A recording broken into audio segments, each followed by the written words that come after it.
Let's see how this walk around goes. I'm just recording this on my Motorola phone.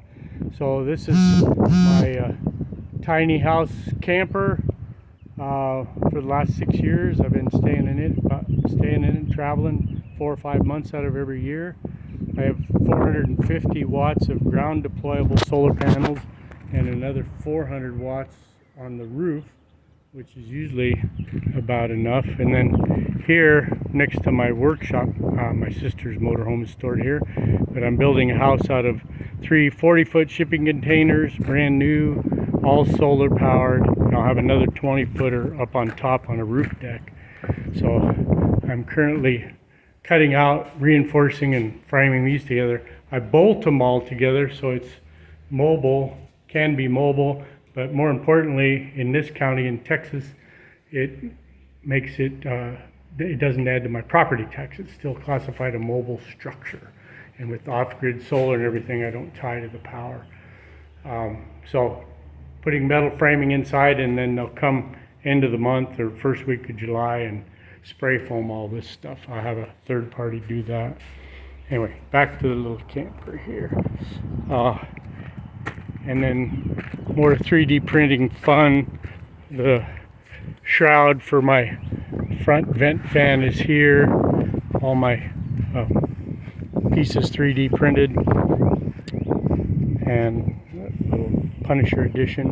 The other thing fun about this, there's a lot of Toyota TRD edition, but not many of the very rare TURD edition or the tired edition is another thing I call it. Just on those stickers, kind of like TIRED, and so walk around of it. It's the whole shell is made out of 2-inch foam board wrapped inside and out with fiberglass. Then the back wall and door, all the places you see cut out are 3/4-inch Baltic birch to give me hard points for the frame and the hinges and everything. And then I filled it in with foam board and wrapped it all in fiberglass. And this is the other side. Then up in the cab, I was going to put windows in the camper, but I didn't get around to it. And since this 4-cam dash cam system is wireless, I just take the monitor in the back at night, and under 1 second I can look at the whole vehicle surround of the campground. I've got a 11-quart fridge freezer here. I leave that on all the time, and the dash cam when we're at trailhead and everything. Got a file storage there, other 3D printed bits and bobs. I'd call them organizers, but they look more like a junk holder. But it keeps it close at hand. And then in the cab, back cab, I took out the 60 portion of the 60/40 bench, and I store another 30-quart fridge freezer here. And then this turns into a passenger seat. And then that same piece gets inverted, sets over there.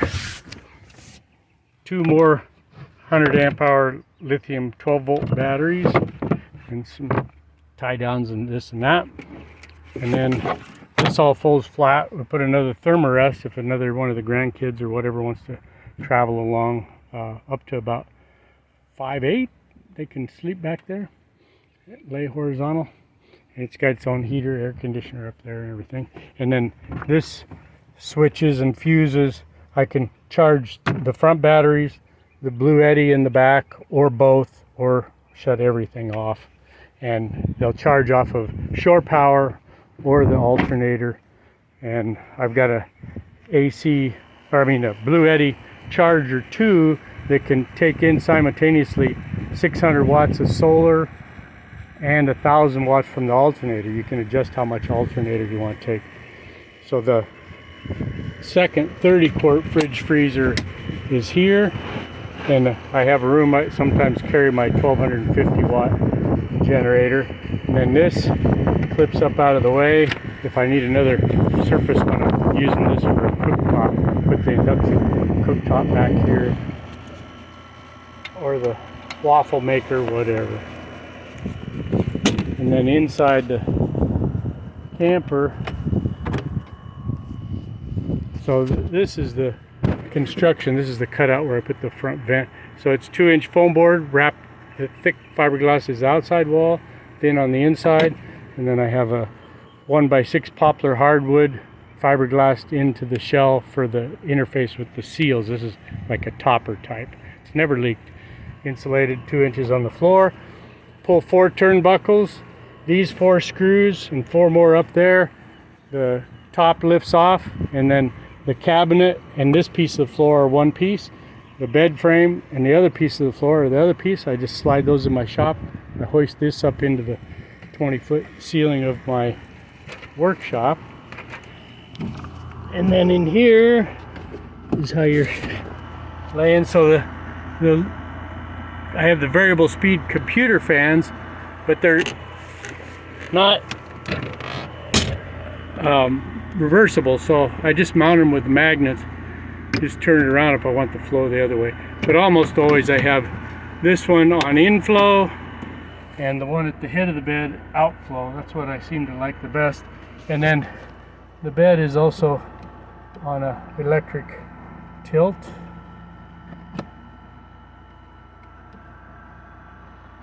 And then have a desk here, some more 3D printed organizer type stuff, my mug holder and 3D printed mug case for my mason jars. Have a nice big 22-ounce coffee that way. And then, oops,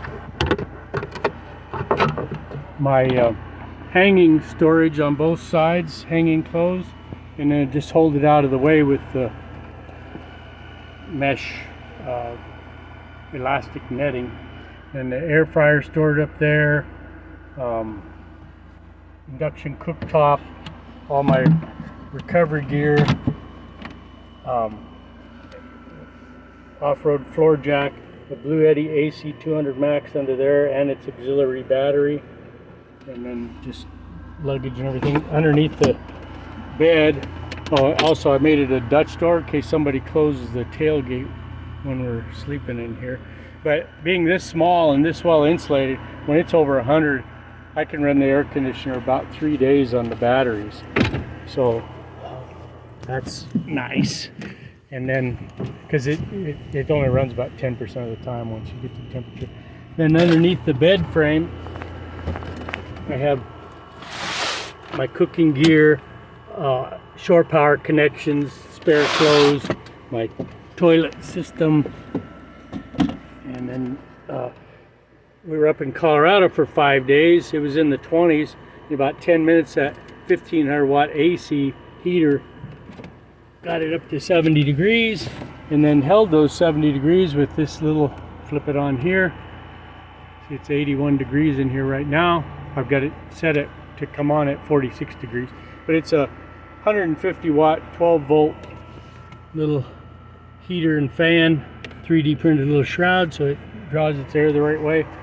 And just real simple gravity feed water, everything. Also if you slide this storage door open, pin it here, the bed slides out to a 54 or 52 inch wide, almost a full size. Got my recovery pads and a spare thermarest for when the wife comes along. And we fill that whole thing in with the thermarest. The bed slides clear out into the way here. And let's see, more 3D printed stuff. I put these acoustic tiles in here 2 years ago. Now you can hardly hear rain in this thing. And then this, you can set your iPod or phone and put it wherever your angle you're reclined to, and then clear up out of the way. And I just have these little handles, you know, 72 years old, so stiff back sometimes to get out of bed. It's nice to have the little handles. You can set up fine in here, I guess you can see, but I'm 5'11". I have enough room to set up and everything, and store all my extra paraphernalia. Did I say air fryer, induction cooktop, waffle iron, clothes bag, little extra storage, electric blanket, I find that if it's really cold, that's the most efficient way. I'll just set this little heater at like 50 or 60 and then get the rest with the electric.